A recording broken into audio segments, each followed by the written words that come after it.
All right. Good afternoon, wait a minute. Yep. Good morning, everybody. It is it's Angie Atkinson, and I'm here with the lovely and talented Dana Morningstar for this beautiful surprise Friday morning stream. As you all know, we do this usually on Tuesdays at 10, 12:30 Central Time, and this week we didn't because we had things that happened. So this week we're here on Friday. Happy Friday, everybody. Um, so, Dana, welcome back. Thanks for having me as always. Always my pleasure. And we thought we would talk about. I asked you guys in the on the community tab on my channel, what did you want to hear about this week? And one thing that I saw come up several times was kind of breaking free from that toxic relationship or that toxic person, kind of breaking free from the trauma bonds, things like that. So we thought we'd start there today. Dana, do you want to share your thoughts on?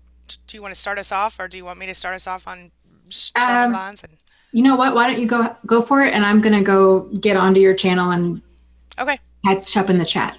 that works. All right, all right. So we all know that when we get into a relationship with a narcissist, we find ourselves connected in a way that feels a lot of us feel like it's, oh, this is our soulmate, this is our person.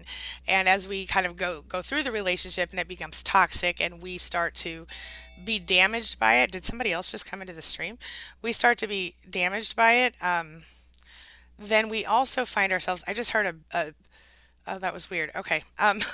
Anyway, then what we find out is that we end up like feeling stuck and we can't get away. Even if we want to leave, even if we have the means to leave, we feel like we can't get away. And if they leave, then we feel like we're broken and destroyed and lost. And so a lot of people were asking, in fact, let me just pull up some of these questions right now while we're talking.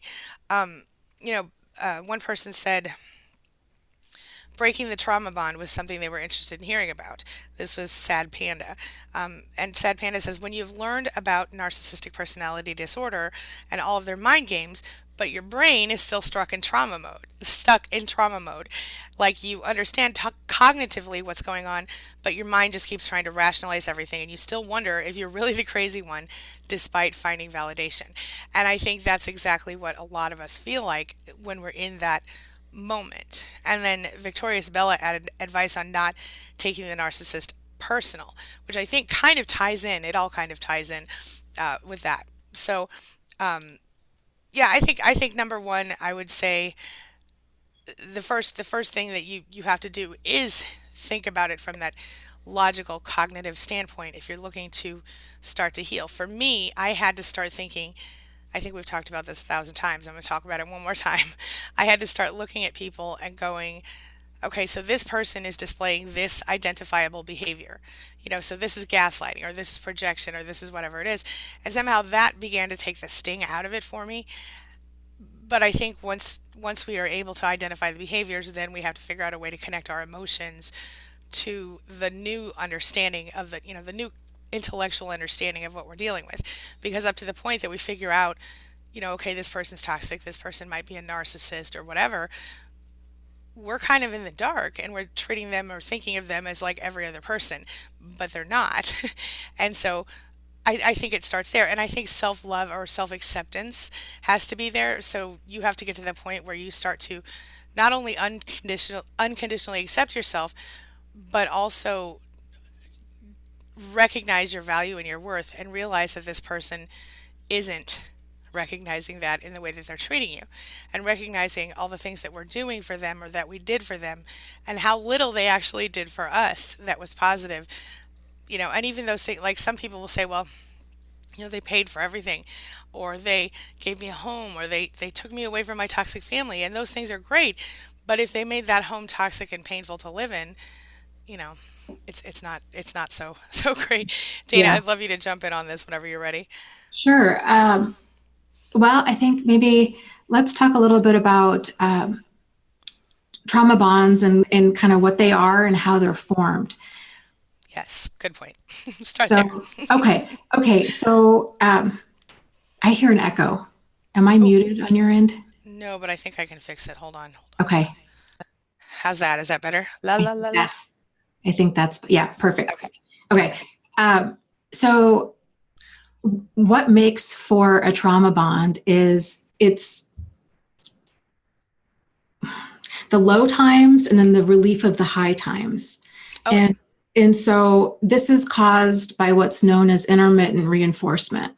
And so it's basically a way that behavior is conditioned.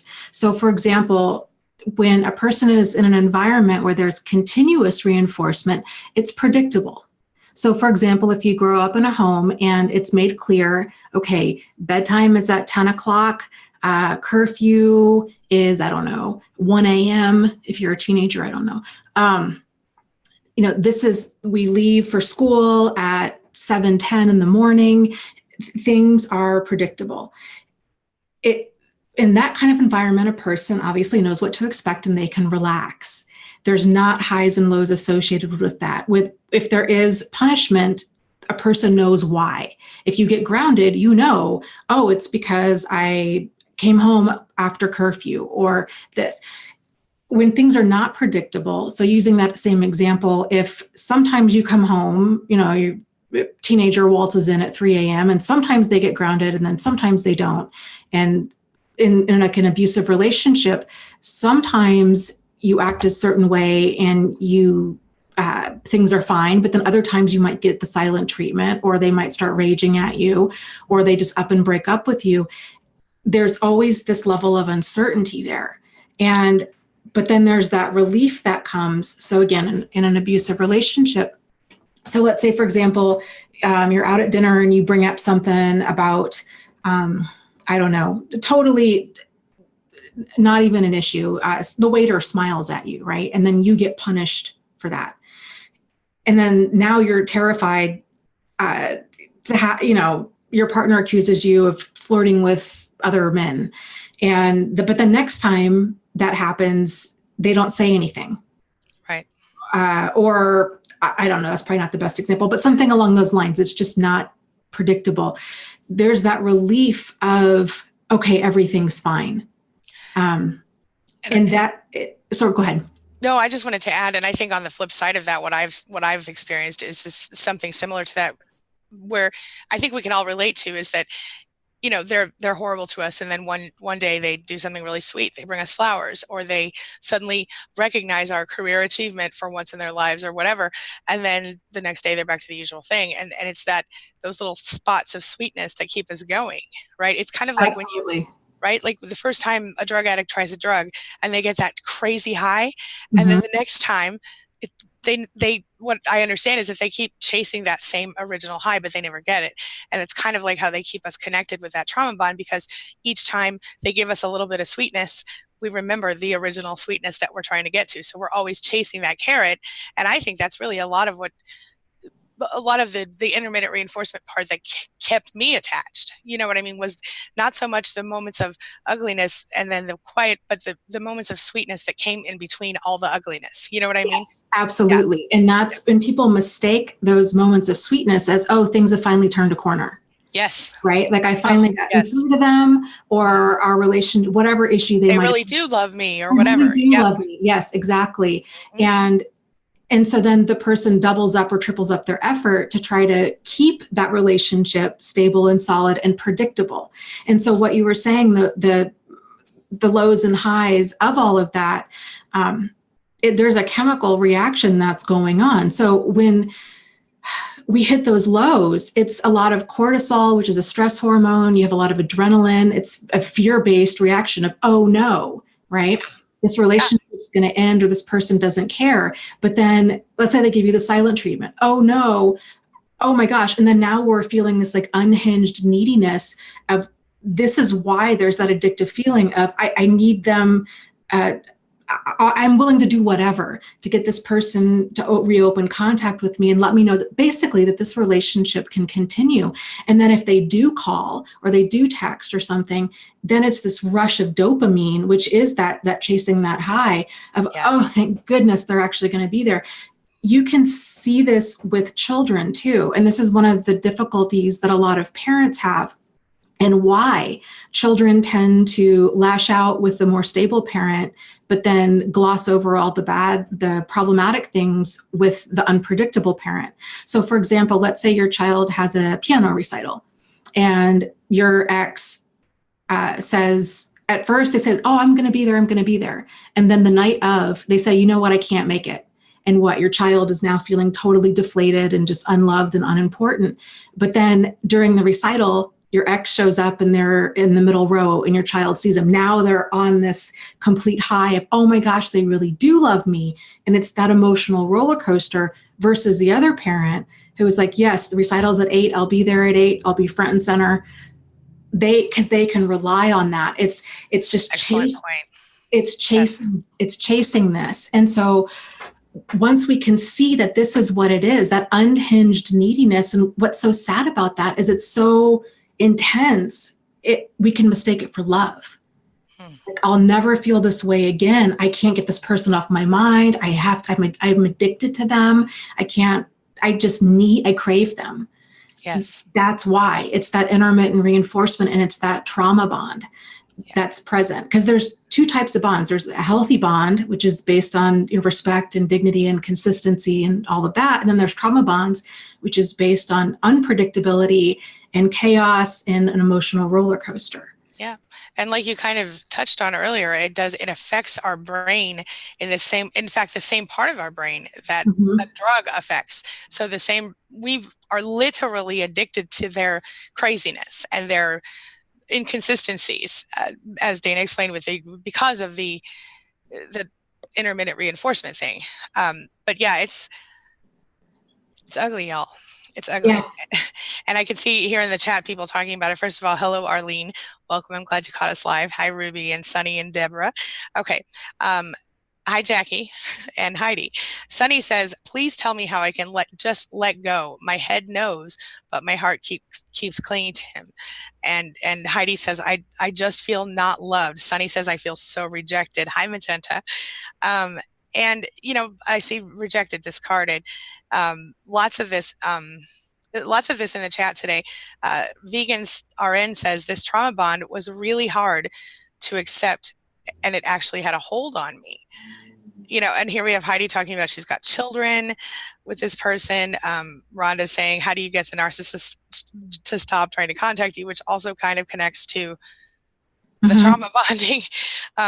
Yeah. So, and then Jennifer says, why do I do really well with no contact at first, and then a couple weeks in I struggle and I seem to forget all the bad stuff? Well, in addition to, of course, abuse amnesia, that's when we kind of, the distance and absence kind of makes the heart grow fonder. It's normal for us to do that. But at the same time, it all rolls back right to the trauma bond. We are literally addicted to these people. What are your thoughts when I say that, Dan? Do you think that's too much? Nope, I think you're 100% accurate with that. And a lot of it too, the added challenge with this is the highs and lows are often, they hit such core wounds or core needs for people. And this is why anybody can get caught up with them. So especially people that have kind of gone around feeling unloved or unimportant for any length of time, this is why we keep running back to them. So it's because the universe hates a void, basically. So if we're not substituting the absence of that, of getting those needs met, the feeling loved, feeling important in healthy ways, we're going to continue to, the pull is going to be that much more difficult to break. It's sort of like if a person's trying to quit drinking or smoking, or even be on a diet, like, maybe the first week or two you can do fine, but then slowly you start rationalizing, oh, it's not a big deal. It's just one cigarette, or it's just one slice of cheesecake. And then it becomes that slippery slope back into old behavior. Yeah. But if you can figure out why, what is the pull here? Why am I drinking? Why am I smoking? Why am I eating? Why am I contacting my ex? Because it's that kind of, whenever we do anything problematic, there's generally, well, in general, but especially problematic, it's because we're trying to meet some sort of need. Yeah. And the stronger the pull there, the stronger the need. This is why, for example, like when people get sober, they might stop drinking, but then it tends to shift to something else. So if they're trying to numb themselves or run from something, and it's so repressed, and same thing with abuse, like if it's so repressed, then they're not addressing it, then it's just going to shift to something else. Yep. But yeah, we've got some other questions here in the chat about KB asks, do you think the narcissist is consciously aware of their tactics? And Alice also asks a very similar question. She says, how much are they aware of the trauma bond, or are they? I don't think they would ever call it a trauma bond or be aware of it. They would like us to think that they are just addictive people, because that's how they would see themselves. That's right. One of their little Achilles heels. But do they realize it? I think that depends. Do they realize what they're doing? I think in general that depends, and this is just my personal opinion from my own experiences and a little bit of research, but I think that they know if they're intelligent enough to know. So there are different, it's all a spectrum. We've talked about that before. There are very toxic narcissists who are just kind of driving blind. This is just what they know. This is maybe how their parents were, or just how they've always gotten by with this behavior. And they don't even, those narcissists who I believe are typically less intelligent, and I don't mean any disrespect when I say that, but they tend to just kind of act on instinct. This is all they know. And then there are these narcissists and toxic people of other, further down the spectrum, sociopaths, psychopaths, who they know and they intentionally do it. And I think those are the most dangerous ones of all, the ones who are literally intentionally choosing to destroy you psychologically and control you. The other ones, the ones who are like lower on the spectrum, because of their intelligence level, they can be as damaging as the more intelligent ones, but they, I think, are less intentional with their behavior. Would you agree or disagree with that, Absolutely. Dana?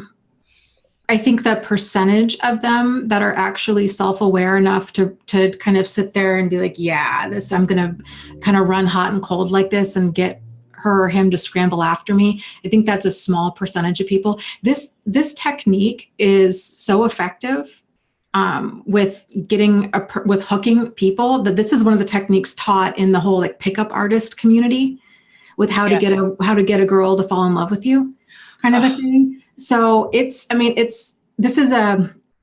even a human behavior thing. This is a behavior thing. And with animals and anybody else, that unpredictability, it causes a person to panic at a deeper level. And so, because we're all driven to have consistency in our life. But yeah, I think a lot of them don't, I think you have to realize too, with narcissism, it's not just a blinding degree of selfishness.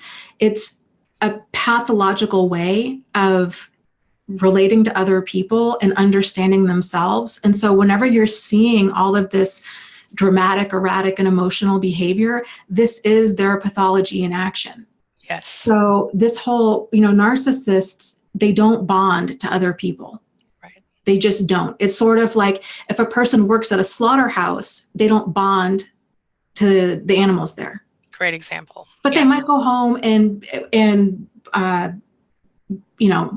be okay with their dog, right? Like the person with the slaughterhouse. So like there's a weird kind of divide there. That's kind of how narcissists are. There's just this wall up where for them attachment equals pain, or attachment equals a waste of time. And so they just don't get attached. And so when they run hot and cold, it really could just be like, they don't care. Like, hey, I want to get laid tonight. I'll call up, Jane. And then Jane is mistaking, oh, he really does care because he's telling me everything I want to hear, how beautiful I am, how much he misses me. It's all pillow talk. And then they have sex and then he ghosts. And it really could just be as superficial as it's whatever they want, whenever they want. And they just say whatever they need to say in order to get that. And it's not this malicious intent, like premeditated, well, to some degree, but it's not like, oh, I'm going to get her trauma bonded to me. It's just, I want what I want. And, And they have no empathy, so they don't care how it affects you. Exactly. And that is across the spectrum of toxic narcissism. Regardless, some of them know they don't have empathy, but most of them just don't. And they just don't care. And that's how they act from that perspective, just like I tend to act from a perspective of always caring how other people feel, which I'm sure a lot of you do too. And I know Dana does. So that causes us to, if we're in a toxic situation, obviously that puts us in a really bad spot if we're always thinking about how someone who's hypersensitive to their own emotions feels, but who doesn't care how anyone else feels. Imagine. I mean, we all can know. We know we've been there, right? Uh-huh. But yeah. And KB added, I didn't realize how much I was affected from the narcissist until I got away from her. And I thought that was interesting. And then Vegan RN said, I actually had withdrawal pains from the trauma bonds in my initial no contact, like a drug. I actually physically felt the pull to want and desire it. And that's real. You know, Mm-hmm. that's exactly what we're talking about. Yeah, absolutely. And one more thing from Nikki Lee, two things. Candy says, thank you for explaining this in an easy to relate to way. And it is absolutely our pleasure. That's why we do what we do. And Nikki says, my ex would, this is a gaslighting thing. She says, my ex would flirt with people in front of me and then tell me I was insecure. Mine too, girl. Yeah. Mine too. Yeah, it destroys you in your soul. Deborah added that you were making sense, Dana. Those exact examples have happened to her. So yeah, absolutely. And Anyway, it's interesting too, because a lot of this stuff, well, this stuff's not taught. And so generally, like you were saying, Angie, the importance of the educational component behind it, because once you see it for what it is, it's a lot easier to just detach and walk away instead of scrambling after them. You just realize, you know what, I can't do this, this unpredictable kind of nonsense. Like I need consistency. I need peace in my life. Without that knowledge, it's easy to get caught up in that, the hot, cold, and trying to earn their love, earn consistency, earn, good treatment in your relationship with them. But for a lot of people that get caught up in this kind of trauma bonds stuff happened young. So they were growing up in an environment where there was some sort of maybe one parent or both parents where love was not consistently given. Maybe you had a parent who, and this is very common, parents get divorced, the other parent decides to up and start a new family, and they just don't see their kids that much anymore. And then the children are thrilled when they get, they're thrilled to get crumbs. Oh, they haven't seen their parent in 3 years, but now they get a birthday card and they're on top of the world. So it's this kind of stuff starts young, and they're not identifying it as mistreatment. Right. That's right. And so when a person's not registering, like, this is a problem, like, this is not healthy, this isn't a sign that mom or dad cares, that you're getting one card every 3 years, or, they did all these horrible things to you, but now they're going to be there. They're willing to take you in for the weekend, kind of a thing. It's as an adult, when we start dating, it's really difficult to tell when we're being mistreated, because that had been a long-standing pattern. Yeah. Yep. Absolutely. It's so painful. And the thing with the kids that you're talking about, I think this is a really important thing. I know a lot of our people here have kids. I know I have kids, and it's something that you do need to be prepared for. But let me say this. I mean, obviously you want to keep your kids informed depending on their age and things like that. But I think that in some cases, this is going to sound really counterintuitive, but in some cases, a narcissist might be a good weekend parent, as long as they're not physically abusive, because as we all know, they do well in short bursts sometimes. So if that's a possibility, then I would say, obviously keep your kids informed on what it is they're dealing with, if they need to be informed of that, depending on their age and their circumstances. But also, let the narcissist be a good weekend parent if they can. Do you know what I mean? Mm-hmm. Like, because, yeah. But then go ahead, tell me. I was going to say, two of the biggest things with this is, because this child is now being conditioned to accept crumbs, they're going to be very defensive if you're trying to say that those crumbs are a problem. That's right. So you're really, and that can even kind of walk the line of being misconstrued as parental alienation against the other parent. So it can really be helpful to not talk negatively about the other parent, but just to validate your child. So let's use that example again at the piano recital, but let's say your ex doesn't come. Okay. And now you've got this child who's just deflated and they're in their room crying, letting your child know, I'm sorry that mom or dad didn't come. I know this was a big deal for you. And I just want you to, and you have every right to feel the way that you do. That's a hurtful thing. And I'm sorry this happened to you. I just want you to know, I just think you're just such a neat kid and you're so talented and you're just soothing them.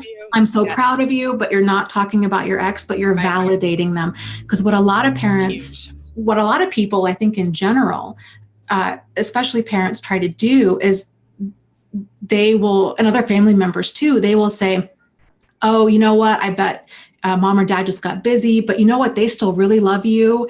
And I'm sure they would have been there if they could have made it. And they're trying to soothe the child, but it's almost a gaslighting effect because none of that's true. The reality is they were off with their honey and the child's not a priority. So to justify that and make excuses and to make the insensitive parent kind of the victim in the situation is really off. Yes. And can I add something here? Yeah. When my oldest child was 4, he noticed he didn't have a dad because my ex-husband, once I left him, he just fell off the planet. And we were, he's like, Mom, why do all the other kids at preschool have dads and I don't have a dad? Mm-hmm.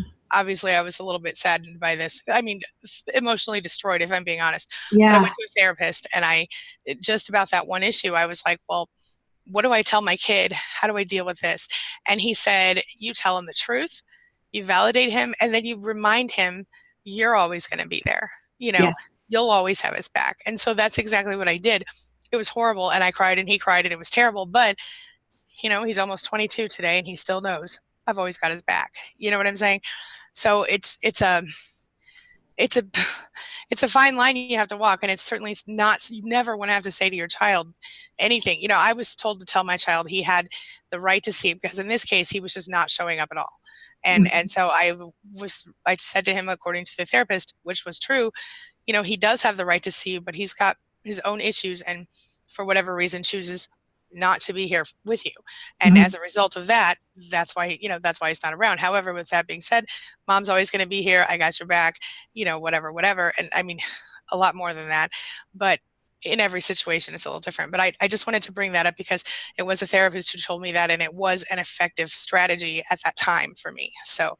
Yes, absolutely. And the second point that I wanted to bring up, and you're absolutely right, it goes back to that need for consistency that we all have. So really reaffirming that child, I'm here, but then also doing other bonding things with them. So here's a way that you can get trauma bonds to work for you with your child. Okay. So this is kind of sneaky, but I think this is really helpful because you're kind of having to fight fire with fire.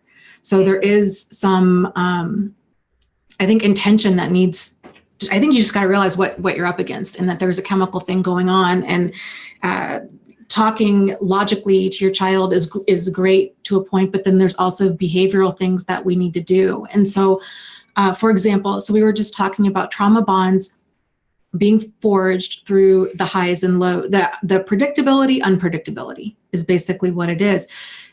You can cultivate these bonds, you can create trauma bonds in a healthy way. So by creating that consistency, inconsistency. So for example, going on a roller coaster with your child, anything that's fear-inducing that involves, or stress-inducing, and then involves some sort of relief, right? So like escape rooms would be another thing where you're against the clock, and because these types of situations they are very bonding, and that's why, and it creates kind of a me and you versus whatever it is we're going through. That's against the world. Yeah. Yep. Even sometimes seeing a scary movie. This is one of the reasons if you go on a date with somebody, you feel a lot closer to them if you were to go see a horror movie than if you were to go see a comedy. Yeah. Even though we're not in it, we're just watching other people going through this stressful situation, and then the relief of it. It's the feeling of, whew. So making intention to spend bonding time with your child in a situation like that. Ropes courses. This is also office environments. They do this, right? They'll do these team challenge courses where you climb up a telephone pole and jump to a trapeze, and you're doing all this stuff. That's why these things are so bonding. Yep. So, Absolutely. I've got a couple of super chats, so let me talk about those really quick. First of all, we have Crumsy. Hello, welcome, and thank you. Who says, my ex narcissist fiance of 20 plus years has been unmasked and has become evil. And the kids are her target for her smear campaigning me. It's terrible. No contact is my only option, right? Well, I think that would depend on how old the kids are, and if they are your kids or not.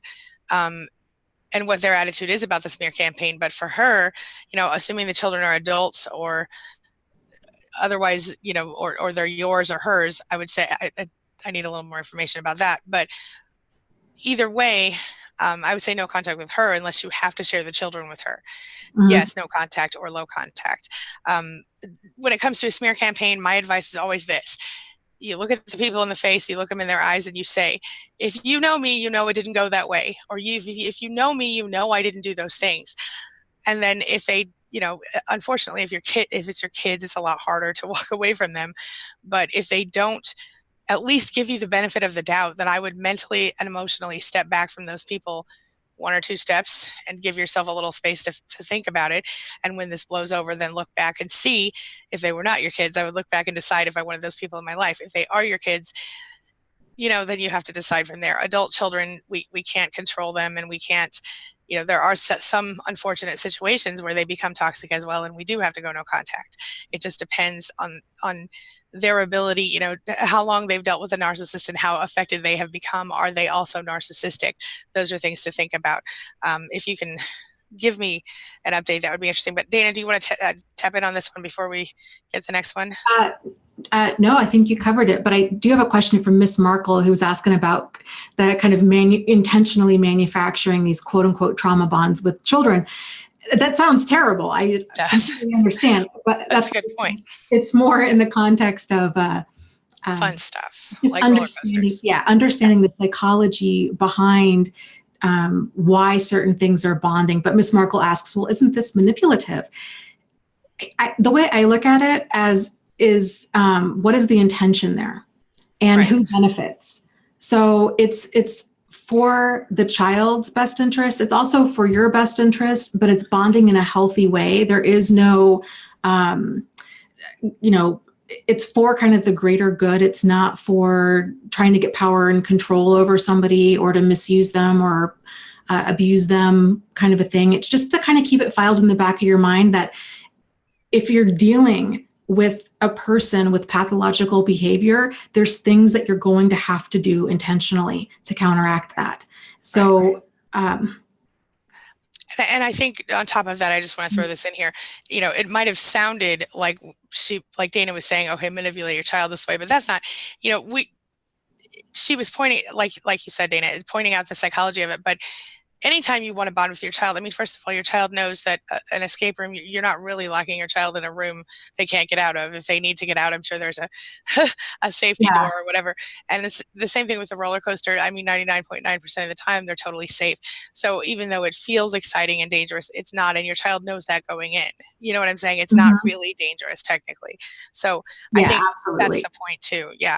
And go ahead. Sorry. No, like you said, that I was just going to say, reiterate what you said was, it's the intention. Your intention is to bond with your child in a positive way, not to hurt your child in any way.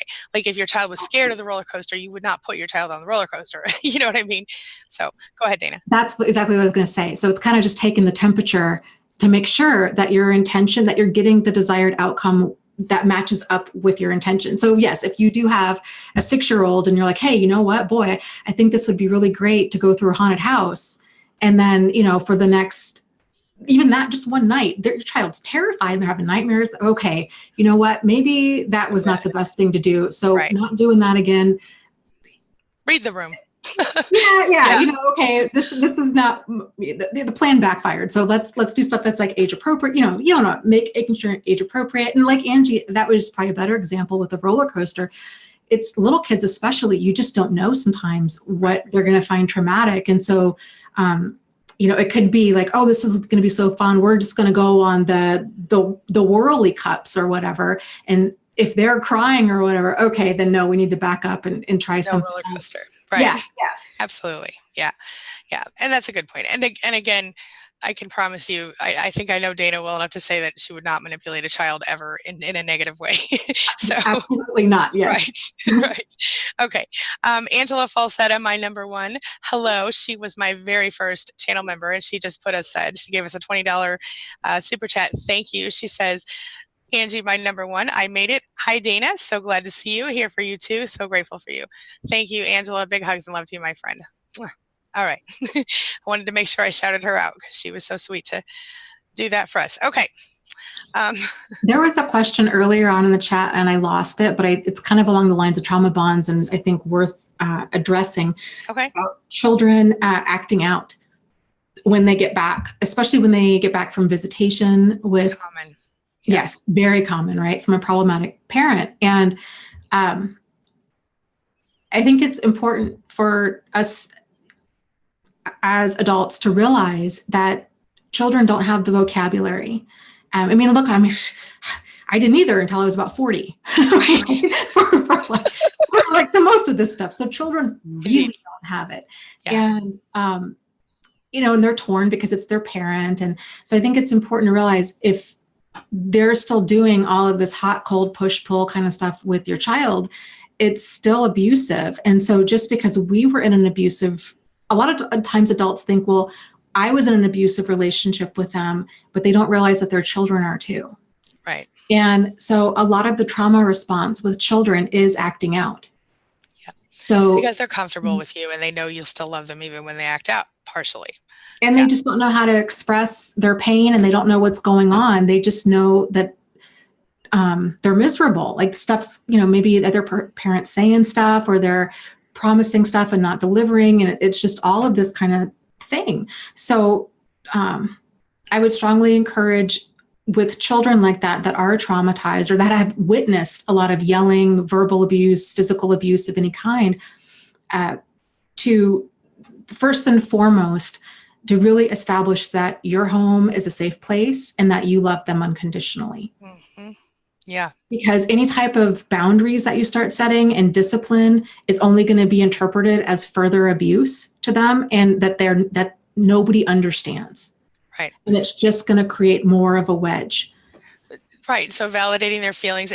But one of the things that I think a lot of us miss is that, like Dana said, it has to be our home is a safe place, but also we must have consistent rules in our house, right? Yes. I have a relative right now who's dealing with a child who's just completely out of control because she's not, the father's not around and she's not she doesn't want to over discipline the child because she's afraid that, the child won't love her or whatever. But now the child's completely out of control and throwing things at people in grocery stores. I mean, she's only 3, but still. And so you look at that and you think, I was trying to help her with some advice on this last night. How do you go from this wild child who absolutely doesn't listen to a child who at least, is relatively behaved? You have to come up with your part of safe is structure, is consistency. So if you have rules in your house, you still make them follow the rules, but maybe if it's, you have to go to bed at 9:00, maybe if they're having a hard time, you let them stay up till 9:30 to talk about it or whatever. But like Dana said before, validate them and their feelings, love them, be there for them, but also be consistent, be that person who doesn't just, sometimes it would feel nice to just, let the rules completely fly out the window, especially when you're feeling overprotective because they've been dealing with some stuff and they come home and they're riled up. But at the same time, maybe you're not feeling maybe you're feeling annoyed. Either way, I think that's almost one of the most important times to keep that consistency. I mean, certainly you don't want to be setting boundaries about, don't talk about your dad or your mom, or don't tell me what happened, or do tell me what happened, or whatever. Keep the lines of communication as open as they can be. But if it's, your job to, brush the dog every day, still make him brush the dog every day or whatever. I don't know if I'm off point. Yeah, no, I think you're absolutely spot on. That's even with adults that are recovering from abuse, that core need for consistency is so huge within us. And it's one of the ways that can help a person to regain that sense of autonomy and power in their own life is if they start getting a routine. By nature, I am not a routine-oriented person. I struggle with it way more than I should. It's or at least that I think that I should. It's ridiculous. But that was one of the things that really helped me when I was recovering from this was, okay, I'm going to go to the gym at this time and I'm going to wake up and I'm going to make my bed every day. Mm-hmm. These little things can make you feel like, okay, you know what? I may not know a lot of things right now, but I know that this is going to happen, that Right. these things are going to happen. And when children are involved, it can also help to, you could start doing things like, okay, let's have a family meeting. So it's you and them. Maybe it's Sunday afternoon. And also, a lot of this is role modeling desired behavior. So letting them know and giving them some control. Okay, so let's come up with some rules and house rules. What do you think about this? Well, what do you think sounds fair? Or what? These are the things that need to get done around here. So how about you pick one and then I'll pick one. Yeah. So you're bringing them into that so they can take ownership of it and be involved in that predictability. The punishing thing, if you're seeing a child that's lashing out, they're cussing, they're yelling, they're screaming, they're messy, they're these kinds of things. It can also help to start the role modeling and talking about emotions in general. And Gotcha. so, okay, it really looks like you're feeling really frustrated and angry. So can we talk about that? What's going on? Yeah. Yeah. All good points. I don't mean to turn here, but Go for it. Let's move over to some older kids for a minute. Okay. Crumsy came back. Crumsy was the one that put was talking about the X smear campaigning to the kids. The kids, Crumsy says, are 20, 28, and 29. The oldest are her kids. One is Crumsy's kid. So in this case, I would say, at least I assume since you've been together for over 20 years that you know the other children pretty well as well. But I would say, again, exactly what I said, talk to them, explain your side one time. If they are still hateful to you or they act like you're the person causing the trouble, mentally step back from them, tell them, I love you, I'm always going to be here for you, but because this is going on, I don't want to cause you any additional stress. I'm going to step back and you come to me when you're ready, like that. It's painful. And I'm guessing based on what you told me that the 20-year-old is yours, in which case it's possible that you can still get through to that one. I could be wrong. It could be that one of yours is from another relationship, but I'm only guessing that based on the amount of time you said you were together and the fact that the other two are older. So that would be what I would say to that. Again, the same thing. They are adults. They can, on some level, comprehend. They've lived with her, I assume, and they know who she is and they know who you are. And if there still is, a lot of question and a lot of drama around it, I would just do exactly what I said. And, if they choose to go no contact, that sucks, but I would send them a birthday card and a Christmas card. That's it, every year, or Hanukkah or whatever.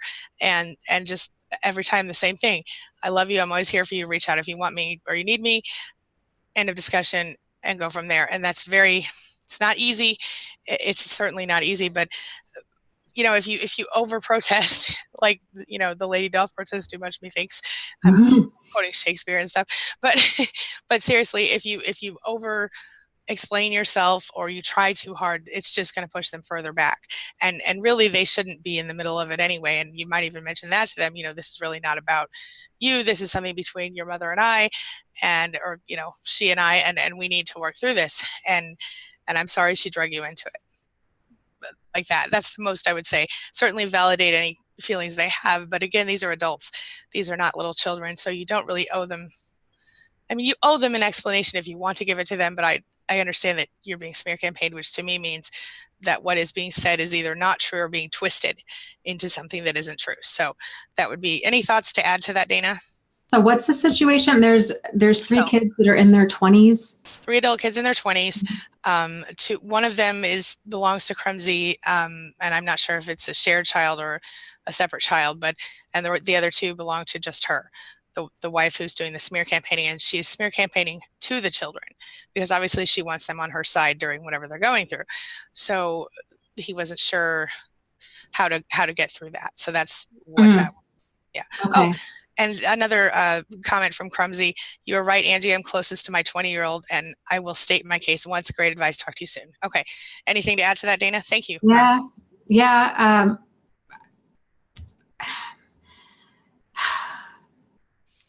I don't know. I think I would just, yeah, leave the door open if you want to, if they have questions and they want to talk about things. And um, it just really, it's difficult when kids are adults and there's kind of all of this manipulation and stuff going on. Hmm. And it can also help to be accountable, to just say, you know what, like, it, I wish things had been different.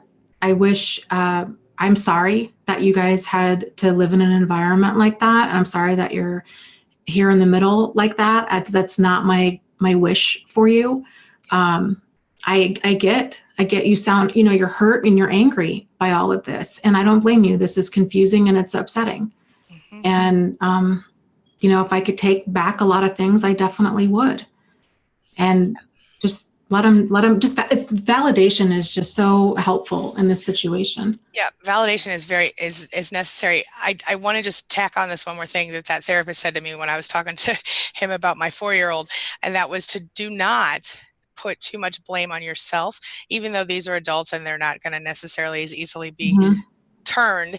You don't want to accept responsibility for things that you didn't do. Maybe Yes. you could say something like, I wish that I had taken you out of there sooner, so that you didn't have to deal with that. But you don't want to say something like, I'm sorry that don't take responsibility for her behavior. That's all I'm saying.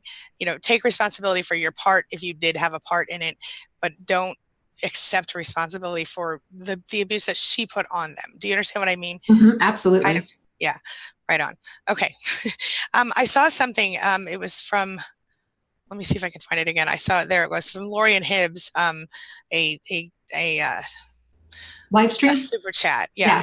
A super chat, but I don't see her comment. I just see I I'll didn't see see if a comment with it. okay. Yeah. Okay. All right. All right. Where were we? Go ahead. See, I have a comment here from Disparaging Destiny who says, my girls are not yet teens, and yet they've already learned that they have to quote unquote earn love. Trying to reprogram them is so difficult without bringing the ex into the talk. Yes. I think one thing you can do to kind of overcome that is to show them unconditional love yourself. One of the things that a lot of us didn't get is that unconditional love. And if we have at least one parent who shows it to us without reservation, I think that is a huge, huge understanding of that you don't have to earn love. However, with that being said, as adults, no one loves you unconditionally. I mean, unless you got lucky enough to have one of those parents who did. You know what I mean? Mhm. Because even like my children who I love unconditionally, I certainly know for sure that there are things I could do that would cause them to stop caring about me. Now, I would not do those things, but it's a fact. It is. Mhm. And so we have to, as adults, we have to recognize, hey, you know what? No, we don't have to earn love, but certainly there are things we could do to lose love. So I guess my point is, teach your child to love herself unconditionally and to recognize her value and her worth. Because no, you don't have to earn love, but there are things people can do to make you stop loving them. And she needs to know that too, Mhm. for herself, so that she herself doesn't keep loving someone who's abusing her in the future. You know what I'm saying?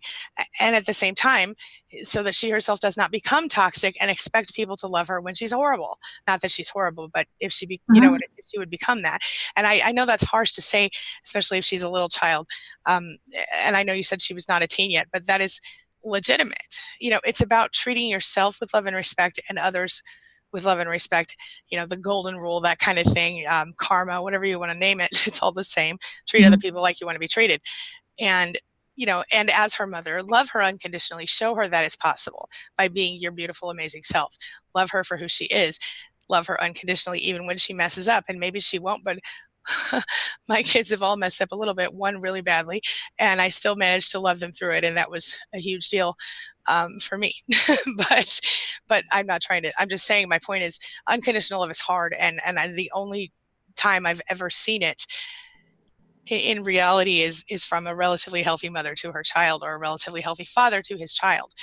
You rarely see it outside of that. I mean, I do know a couple of people over the years who I've seen love a romantic partner unconditionally, and one of them is literally dead.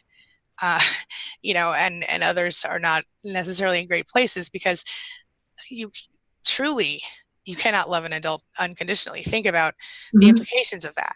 Those of us who are sitting here in pain right now, know that when you love someone unconditionally and they break your heart or they abuse you or they destroy you, you're left, like we've started this whole conversation out, trauma bonded and and Mm-hmm. and needy and desperate and withdrawing from what Mm-hmm. you know. So I don't know why I went off on this tangent, but I just think it's really important for you to know that you kind of do have to earn love on some level, except from your parents. Am I making any sense, or am I Yeah. like, okay? Yeah. Yeah. I would agree. And and I think these are important conversations to have with kids, especially kids that are getting close to kind of the dating age. Hmm. Um, and you can talk about this concept in more of an abstract way where you're not specifically referring to your ex. So you can say things maybe and swap out, because a lot of everything that Angie was saying with that, I agree with. Swap out the word love and maybe you replace it with attention and affection.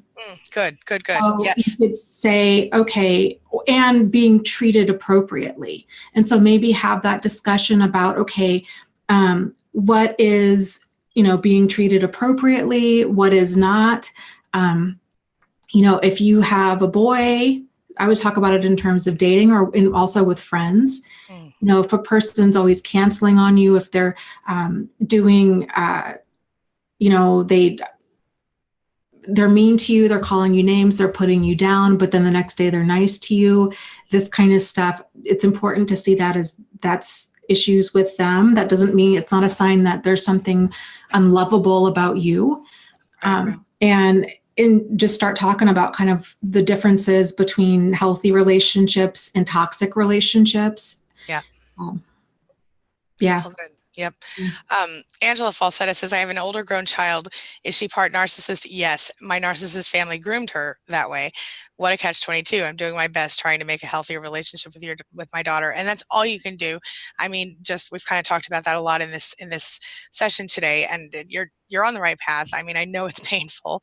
Um, and then Angela Ramsey says, my 10-year-old daughter has revealed that she thinks her dad doesn't like me. And that's correct. She said, I have talked well of him for her benefit, but she's very sad because if she mentions me, he says nothing. Well, I'll say this much, nothing is better than something bad.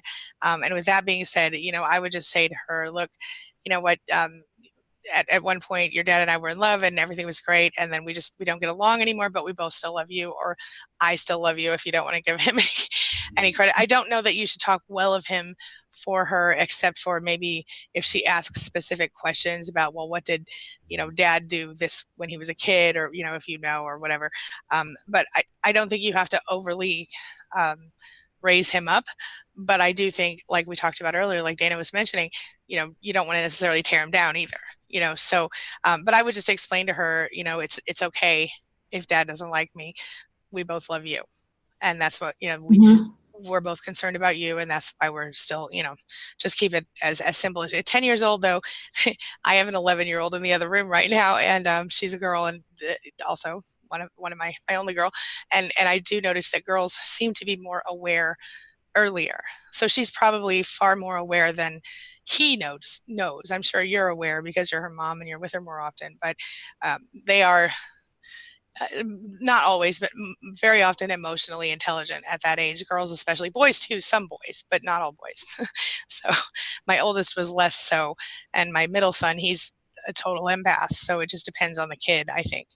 But anyway, Mm-hmm. wanted to throw that out there. I know we're probably getting close to the time, but we No, still it's got a all few good. minutes. Okay. Yeah. And you got a live stream donation here from Lou Oh, I didn't even see that. with just a heart message. Oh, So, thank you. yeah. I missed that one. Gosh darn it. I'm sorry, Lou.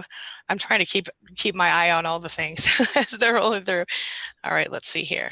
Real quick, while you're looking for something, I in terms of also working, well, this helps really, I think, with anybody, but especially with children, younger children, is trying to chunk down these different kind of life lessons in like sound bites.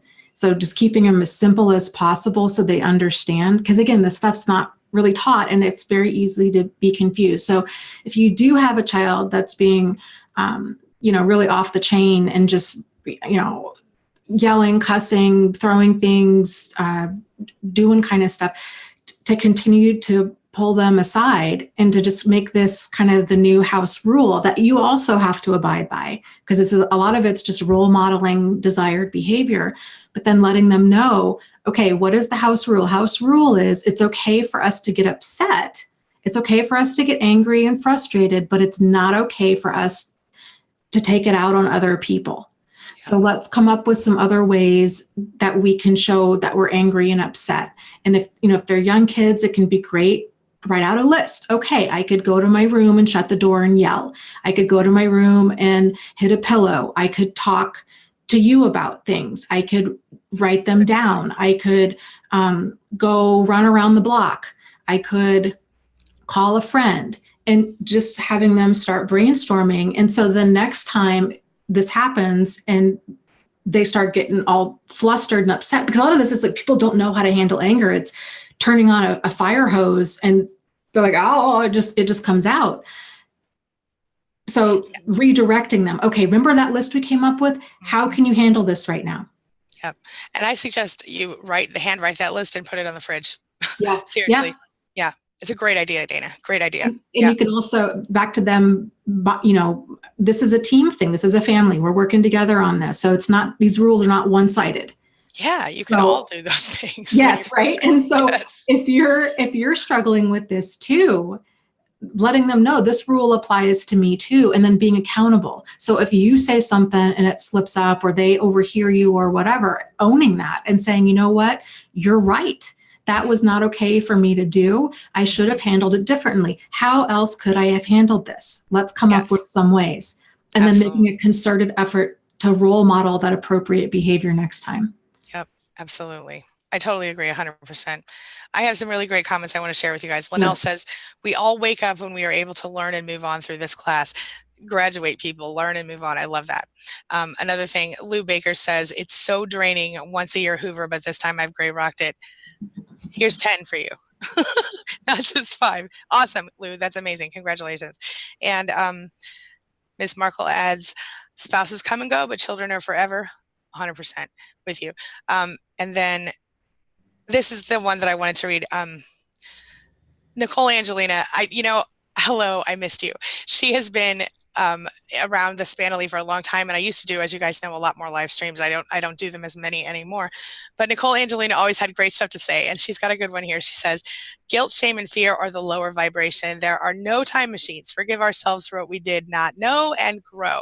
And I think she's referring back to, I'm not sure if it was Maya Angelou or Oprah or both of them, but when someone, I think it was Maya Angelou, when you forgive yourself for what you didn't know when you didn't know it.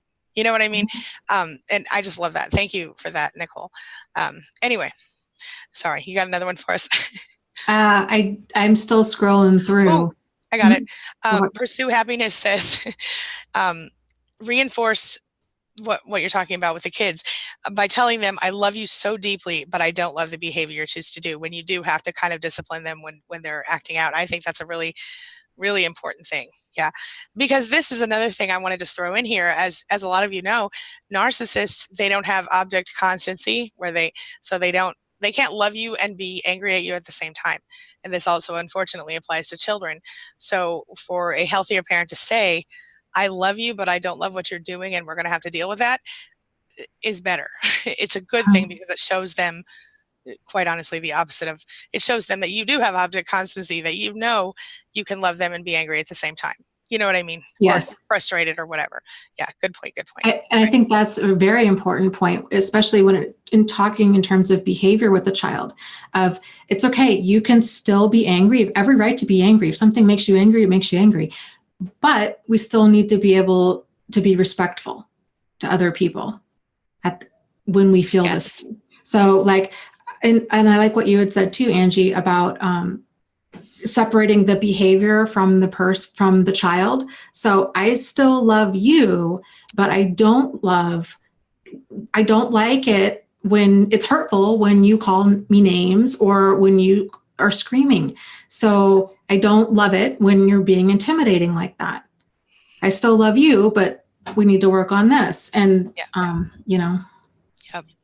Yep. And I think it's one thing I've noticed is, if you see them, and you have to be really careful with this, but if you do see them behaving in a way that their parent behaves, their toxic parent behaves, um, if you can kind of connect that moment, like let's say they get upset because you're upset. How many of us have seen that um, with people, narcissistic people, especially, if you're mad at them or upset with them, they suddenly are mad at you because, deflection or projection or whatever. Anyway, if you mhm, see that in your child, if it's appropriate to do so, you could say, hey, remember that time that you told me that, person X did this to you because you were upset that they did that to you or whatever. In some cases, it might be appropriate when they're older, teenagers or above, I would think, to kind of say, you're acting like that person that you don't want to be like, you know, mhm. or if not that, then an example of another person who acted like that, that they could maybe connect to. But um, again, not in a way to tear down the other parent, but just in a way, if they have complained to you about a particular behavior and you see that behavior in them, then you can say, is this what you were talking about? If the child's old enough and mature enough. I don't know if that's the best advice to, I would not give you that. I have this mosquito bite on my forehead. Um, Mm. I would not give you that advice if you were dealing with anyone below the age of like 15 or 16. You know what I mean? And even then, you still have to be kind of careful how you say it. So it may not be something I should even say, but there it is. Anyway, moving on. And I just had a thought about helping kids to identify emotions because it can be really difficult sometimes to identify what we're feeling, especially if we're kind of torn with I'm angry, but I feel like I shouldn't be angry, or I don't want to tell mom or dad that I'm angry because I don't want to get punished for it, or I don't want to hurt their feelings or Yeah. whatever. If we're talking again, young children, it can help if to, let's say, for example, if you were in the grocery store and there's another kid a couple aisle, I don't know, you see another child have a total meltdown in the Mm. store, okay? You could ask your child, um, how do you think that child's feeling right now? Do they sound frustrated or angry to you? Mm. And pointing out how can people react sometimes when they're frustrated or angry?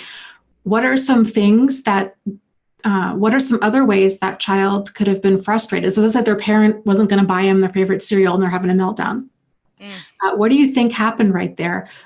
What are some other ways that Good that point. child could have handled it? Or what do you think about how the parent handled it? Yeah, and the double-edged sword benefit to that is teaching empathy at the same time, Yeah. I think. Yeah, good stuff. Good stuff. I have some good comments here from Rebecca. She says, with her daughter, who I can't remember her exact age, but I think she's around 11, 10, something, 9. She says, we talk about Star Wars and not going to the dark side. I like that. And then she adds, let me see. She added something else I wanted to read to you. Hold on. Oh, when my kiddo loses it, she's not hurting me. She's hurting herself and letting herself down. She says, I tell her to own it. And then she said, we discuss it and I don't let her say, just, I'm sorry. She has to explain why she's sorry and speak it out loud. And I think that's excellent. Rebecca's like, she's a good mom. She does a good job. Yeah. So good stuff. Good stuff. All right. And then I saw another comment I wanted to share with you. Oh, Maura. Hi, Maura. She says, her daughter has been asking her after acting out, do you still love me? And I know Maura's daughter's only like 3 or 4, if that. But she's real smart for her age. She says, I tell her, of course, I love her. I just didn't like that particular behavior. And I think that's the best thing. Oh, and one more thing Rebecca added. She said, admit when you do wrong with your kid, admit it to your kid and own it and set the example. And that's a really important point that we haven't, I don't know if we've said it out loud this time, but, right. So we're all human and we all make mistakes, right? So if you have done something, you yelled at her because you were frustrated, or you got frustrated with your son because he keeps going to piano lessons every week and you have to drive him. Not that I know anybody that gets frustrated with that ever. I'm just kidding. I'm thrilled that my kid's going to piano lessons, and I'm happy about his commitment. But sometimes I feel annoyed because I'm trying to get something done, or I have a call that runs over and I have to stop and rush off to piano lessons. But, anytime that I feel annoyed, I always say to him, you know what? I should have planned my schedule better. I'm really sorry I was annoyed. We're going to be there on time. Don't worry. But acknowledging any mistakes, even when they're silly ones that don't seem like a big deal in the moment, you know, I don't want him to think, in my case, I don't want him to think that I resent taking him anywhere. So I always make a point of saying, you know what, I know that I will never regret 1 minute of time that I spent with you. So I want to apologize to you for being a little brat earlier when I was trying to rush out the door or whatever. And I Mhm. don't say brat, but essentially that's what I have been on one or two occasions, because I was frustrated and irritated. But, Mhm. you know, but the point is, when you do make a mistake, and that's just a really valid point, because we do make mistakes, even when we're empaths, life gets to us sometimes. We might yell at them inappropriately, or, even, I don't know, accuse them of something that they didn't do. Like, I know you moved my keys. Where'd you put my keys? And then we find them in our pocket or whatever. Whatever it is, just be real, own it. Yes, I made a mistake. I'm sorry. I apologize. Please forgive me. Because even kids, especially kids, we were all kids. They need that validation to know that, okay, I was right. That didn't feel good what mom or dad said in that moment. And so maybe if they explain, if you take the time to explain that to your kid and really genuinely apologize, it does make a big difference. Really good points there, everybody. All right. Sorry, Dana. I didn't mean to keep yakking. No, you're fine. Yeah, there's just lots of good conversation For sure. going on in the chat here. Mm-hmm. I wanted to add a little bit to what you said. I would say once you have a child that's able to start identifying, these are the emotions that I feel. I forget who said that in the chat. Maybe it was Maura who said, then she asks them why. Okay, I'm angry. Okay, why? What's going on? What's going on that's making you angry? And that's so helpful, because it's amazing how many of us, even as adults, really struggle with that. We're like, I don't know. I'm just really anxious all the time. It's like, well, there's reasons for it. It's just we're not in tune with what those reasons are. So helping them to understand, okay, you have hurt feelings, you're sad, you're happy, you're angry, you're feeling stressed out, what's going on? Because once you can really help to put a face to what that is, it just helps them to connect things so much more. And then it can also help you as a parent to troubleshoot. Okay, so maybe it's not that your child is just chronically anxious, maybe it's test anxiety.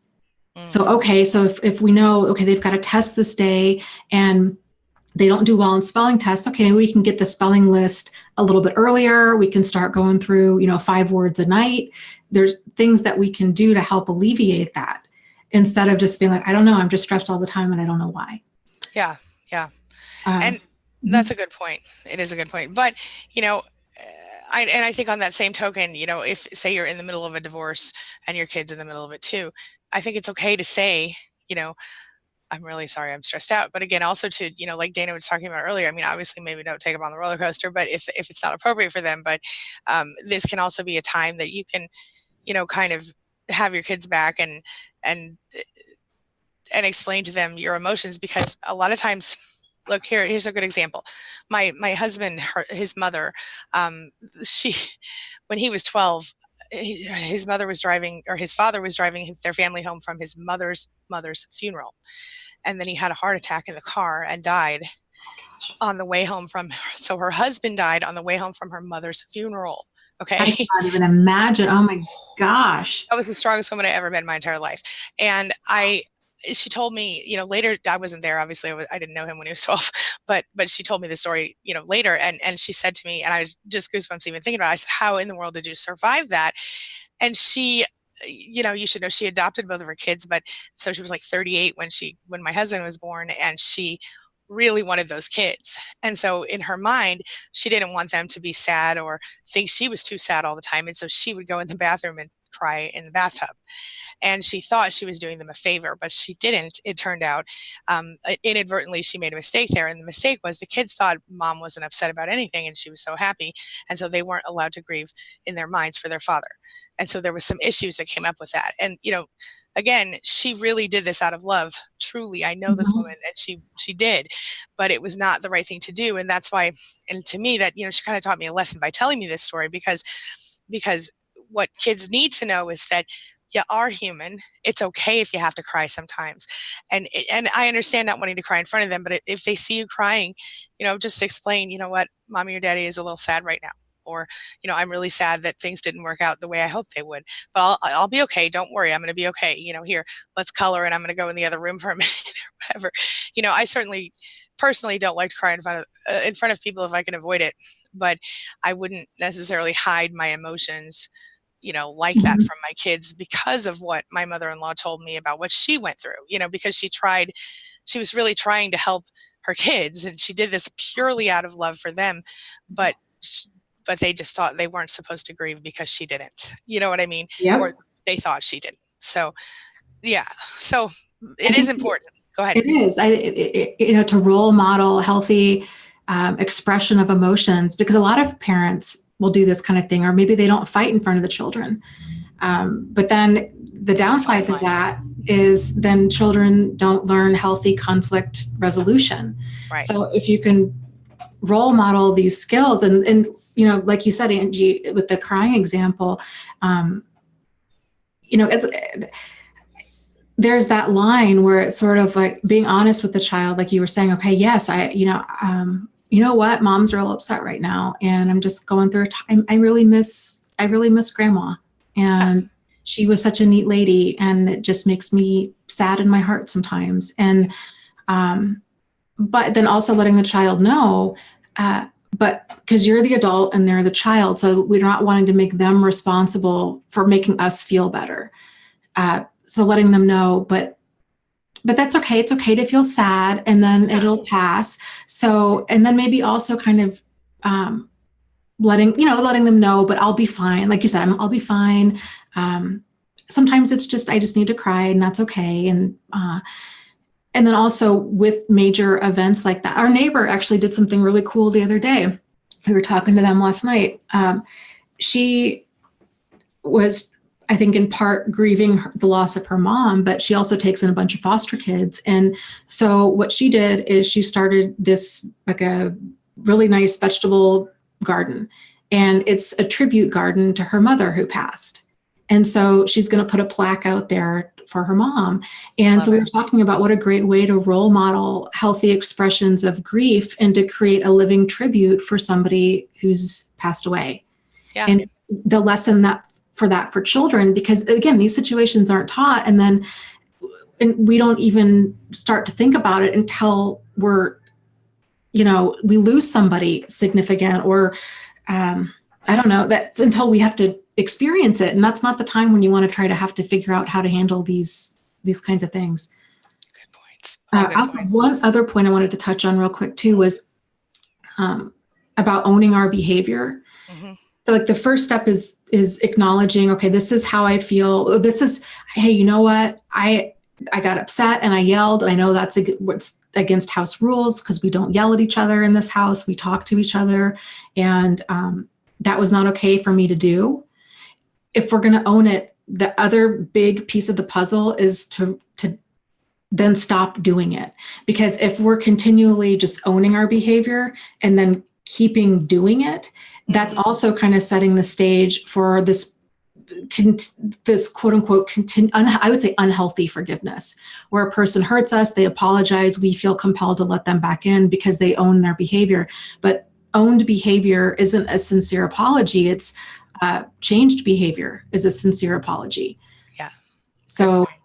Good point. And it's yeah, to make it clear to them too. So they can't just keep saying, I'm sorry, and that you're going to gloss over it. To make it clear, own behavior is not an apology. Changed behavior is an apology. yes. Good point. Really good point. Yes, absolutely.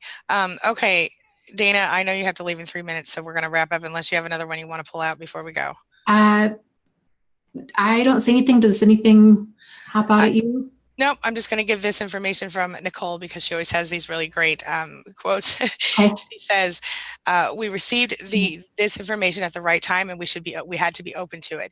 We had to go through to get to the other side, and no one could have told you because experience is the best teacher." And I think that's true up to a point, but I think that yeah, it's true up to a point. But at the same time, when we've gone through it, we can use the information that we learn and gain to not do it again in the future if we're lucky. Um, yeah, yeah. All right. Believe it all the way, says Linnell. Shift your filter with the end answer you want and then retell your story. Yep, good stuff, good stuff. All right, everybody, we are about to wrap up. Dana has places to go, people to see, and I have some work to do. So we'll see you guys Tuesday over on Dana's channel, Thrive After Abuse, here on YouTube. She's also thriveafterabuse.com and Thrive After Abuse all around the internet. And you all know where um, to find me here, and queenbeing.com, and Facebook, Angie Atkinson, Span. Y'all know where I'm at. Mhm. Okay, we'll see you next week. Have a good one, Yes. everybody. All right, Bye. Dana, see you later. All right, where am I here? Okay, there we go. All right.